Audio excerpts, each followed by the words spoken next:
Well, it was a long, hard day, Lando. A podium at the end of it. But satisfactory from a McLaren perspective. I suppose, does it show where you are pace-wise with the teams you want to fight with?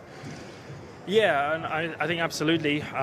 We weren't in a fight today. We weren't fighting these cars. They were too quick.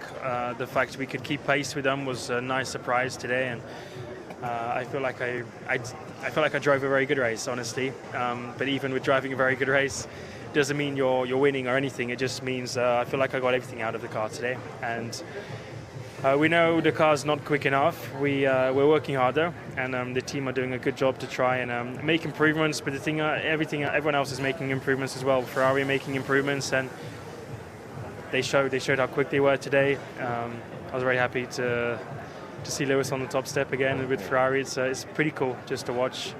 Even for me as a fan, a fan of Ferrari and Lewis and all of them, then it's special. So it was a cool podium, a good day. I feel like we maximized it, and that's really all we can ask for. Yeah. I mean, are you chasing some of the same stuff you had on last year's car just by doing it in a different way to get it on this year's car? There's a lot of talk about that. I'm not sure. I think it's almost a bit more complicated than that at the minute. I think we really need to understand how to make the car more drivable in all conditions. Clearly it works okay here and better in Miami and things like that, but we're lucky that Ferrari don't have a better engine at the minute. If they had a better engine, they're dominating, and they're the class of the field in terms of cornering performance at the minute, and we're not even close to them. So it's the realistic point of it. We're a long way from where we need to be. If they make improvements on the engine side, then they'll embarrass everyone. So we need to really get our heads down and see what improvements we can do. But the team are working hard, so it's not that we're not doing that. We're working very hard. Everyone back in the factory is doing the best they can. Some things take time, but we need to really accelerate the progress at the minute because we want to stay in the fight. Thank you. Well, ultimately it's a fourth place, Max. I don't know if you felt it was a bit of a lonely race. How do you assess your day? Yeah, like that. I mean, a bit lucky with P4 and pretty lonely for me. I think on all the compounds we're just a little bit off compared to the cars ahead. So I just tried to do my own race and try to make it work till the end. Yeah, I mean the team are pushing obviously, but the opposition are moving as well. Ferrari particularly impressive today. I mean, how do you assess your progress as a team?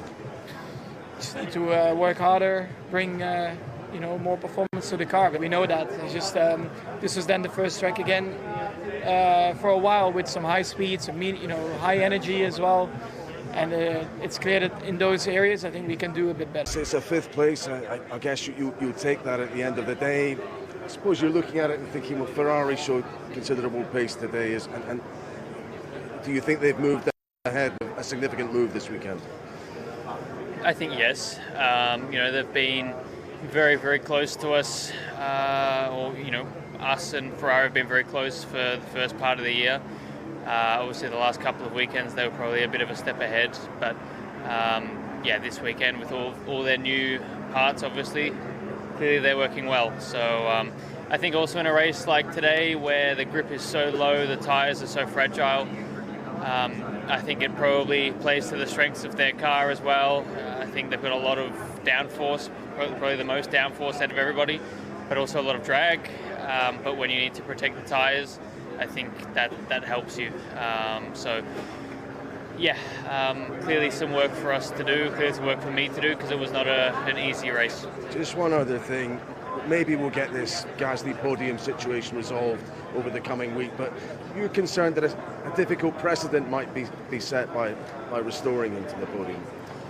It's just very tough to know what's right because, I kind of see that they've admitted that there was something wrong with the pit lane, but when you've got 5 or 6 cars penalised for that, I wasn't speeding either, and then you change one penalty and you don't have the possibility to change all the others, it creates a very, very tough situation for everybody. So we've obviously lodged our intention to appeal it. For me, it's not really about the points or whatever. It's more just I don't think that's really how we should be looking through things, and it sets a very awkward precedent because now it incentivizes kind of finishing where you want on track, not taking penalties, and then arguing about it later rather than having the race result when we should. Nico, we heard about some kind of issue coming into the pit lane there. Can you tell us what happened on your side? Frustrating now in the moment. Weekend as a whole, it looks like it's been another encouraging one for Audi. What do you take from it? Unfortunately, we take nothing in terms of points when we should really have done like last weekend already. But this is really just kind of unlucky. not much else. But I don't know. It's not meant to be yet somehow, and we just need to keep at it. Well, Arvid, harder point on the board today. How do you review it? What's the kind of overriding emotion after that one? I'm not 100% sure. Yeah, I mean, all things considered, double points finish for the team in Monaco, double points finish for the team here. That must give everyone inside the outfit quite a good lift as this European season kicks off. For sure, it's good. But we have to pat ourselves on the back and be happy. But I think we also need to look at ourselves and see what we could have done better. The reality was there was 2 top cars that didn't finish quite late on, and that's why we got double points. And we got beat by both Alpines that started behind us. So yes, it was a good day, and we'll take the points. But I think it's we're going to need to see what we could have done better as a group. So this weekend, we've seen that we are lacking a little bit. Obviously, there is some more parts coming in Austria, so we stay optimistic. Obviously, we will work hard to make that work in Austria. Hi, Checo. Talk to us about your race. Was that pretty much what you could get out of it today? Yeah, it was. You touched on it there. So what are the key takeaways as we move away now, head to Austria? Yeah, obviously I missed FP1, so I couldn't get a good read on the balance on the different compounds. We tried them all, we understood them, and we obviously understood the deficits that we are currently having. Well, Ollie, when we were speaking yesterday, we were previewing a long, hot afternoon out there today. Proved to be the case. I mean, can you just talk us through your race from your side, the key moment with Esteban, about where the team is in terms of reading the latest upgrades, some more parts to come for Austria. Can you give us a bit of an update on where you are with those at the end of this weekend? Yeah, we've got some work to do. It's been a tough weekend, and we're going to we'll put our heads together and figure it out and improve for the next. Hello everyone, welcome to the channel. The Spanish Grand Prix is in the books, and what a race it was. Lewis Hamilton finally secured his first victory as a Ferrari driver after a brilliant strategic drive, while George Russell and Lando Norris completed an all-British podium.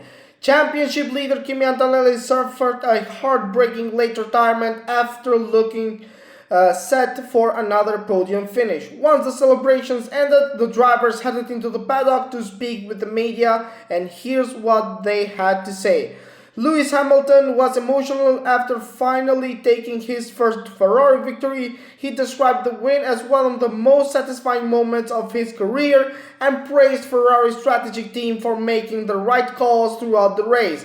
Hamilton admitted there were moments earlier in the season when he questioned whether victory would come, making these results even more special. Leclerc, devastated after crashing in qualifying and then retiring from the race, the Monegasque driver called it one of his most frustrating weekends of the season. He apologized to the team and promised to bounce back stronger in Austria.